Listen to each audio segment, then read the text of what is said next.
Have you ever wanted to discover more about children's individuality and how their needs are catered for as part of inclusive education? Do you want to know more about children's perspectives on their learning needs and experiences and hear their voices? Hello and welcome to Understanding Inclusive Education, Children's Individuality. My name is Catherine and I'm an educational consultant and teacher. I've worked in education for over 10 years, with most of my career spent as a special educational needs teacher.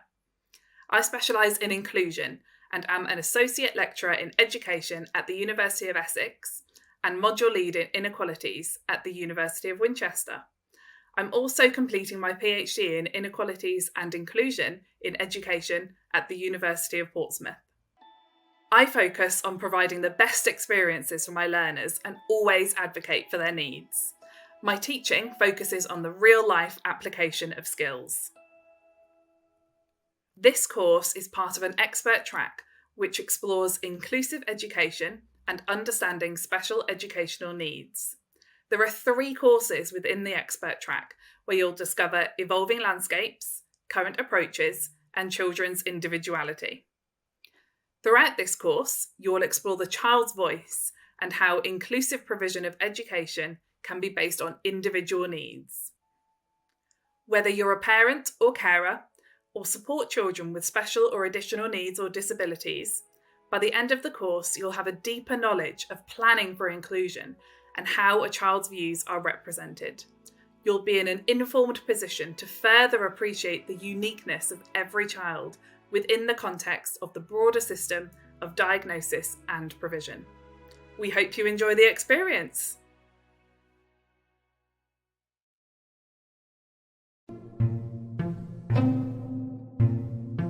What is intersectionality?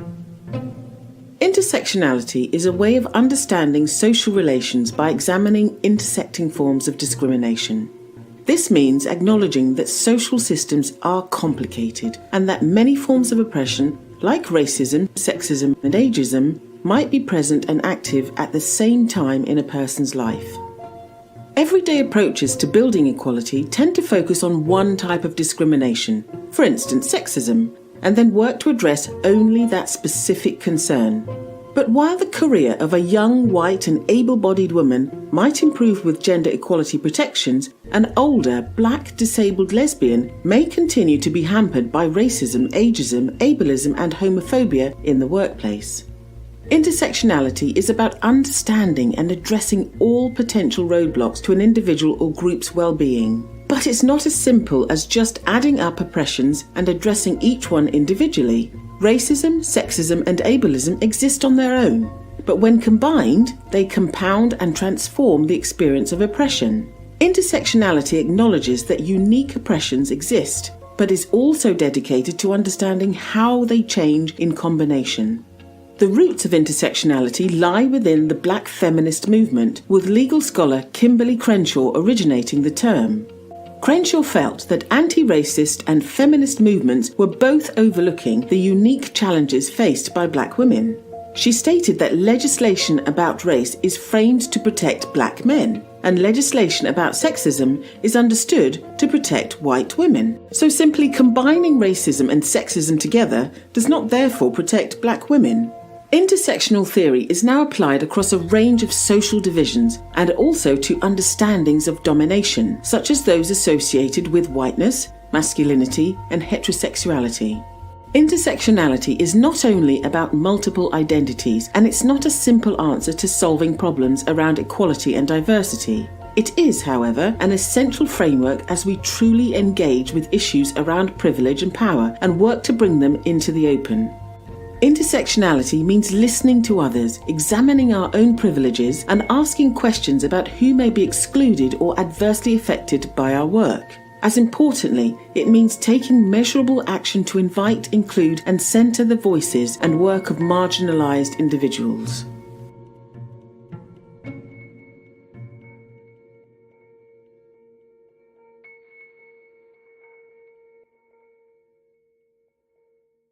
Communication is crucial to our everyday lives. We use it to share feelings, stories, ideas, to make friends, and to get our needs met. We began to communicate right from the moment we were born. Communication isn't just speech. We all use gestures, body language, visuals, and text to communicate every day. Communication is about understanding and being understood by others. Some people may need systems or devices to help them communicate. This is known as augmentative and alternative communication, or AAC for short. AAC can be many different things and can do lots of different jobs for people.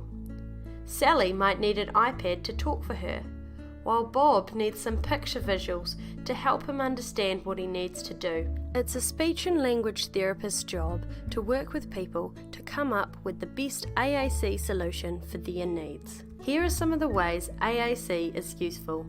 Spoken words are only temporary. AAC provides people with a concrete and permanent visual so they have longer to process information and formulate a response. AAC increases a person's ability to engage with their peers in social situations and to initiate conversations. AAC has been proven to support the natural development of speech and language. Communicating with someone in a way that they can understand opens a door to their beautiful mind. When a person first gets a new piece of AAC, it can seem a little strange and overwhelming. If their family and friends try to use the device as well, it can help it to seem less scary.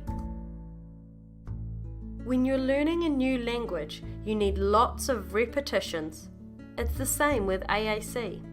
People need lots of repetitions often to help them learn how to use it. AAC becomes a person's voice and therefore always needs to be accessible to them.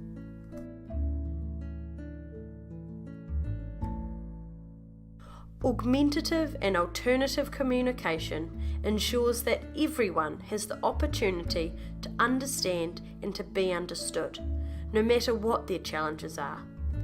If you would like to know more about AAC, speak to your speech and language therapist and they will be able to help you out.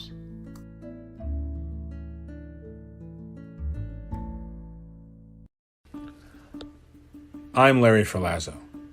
Differentiating instruction. To some educators, it conjures visions of having to create a different lesson for every student in the room and long nights of planning and grading. That insanity is not what differentiation is all about. Differentiating instruction is really a way of thinking, not a pre-planned list of strategies. Oftentimes, it is making decisions in the moment based on this mindset.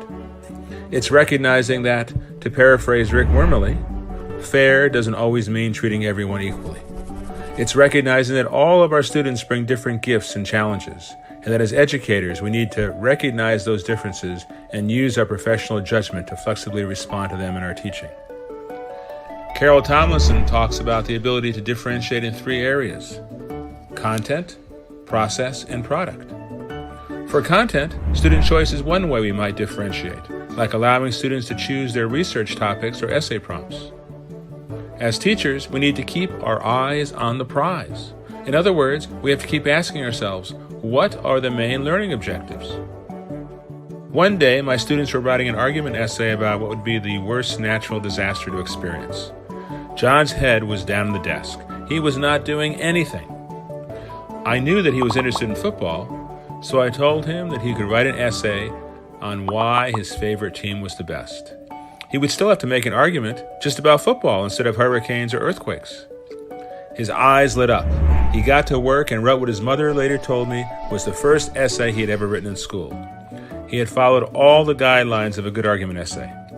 The prize, in this case, was learning to write an argument essay, not learning to write about natural disasters.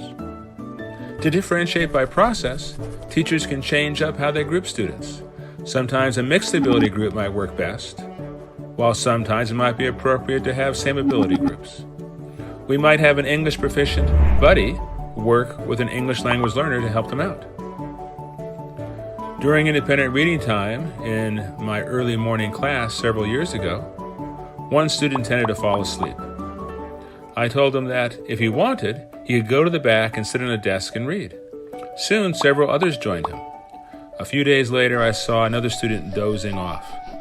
Before I could say anything, one of his classmates whispered to him, "Just go sit on a desk." Again, it's a matter of keeping our eyes on the prize.